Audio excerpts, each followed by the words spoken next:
Narrating emotions. How do you sit with your emotions without narrating them, without analyzing them? Now, when we're practicing mindfulness, it's about being aware of your experience.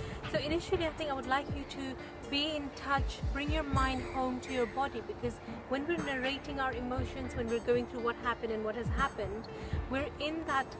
When our mind is not in our body, our mind is somewhere else. So it's important to pull your mind back home and bring it to your body, and perhaps notice the counterpart of your emotion.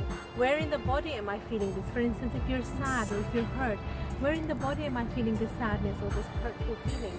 So the moment you bring your mind to that location, locating it in your body, you'll notice that your mind is not wandering too much.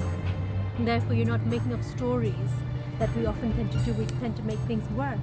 And once you bring your mind home to your body, that part of your body which is aching or which is sore or hurt, you just stay with that and hold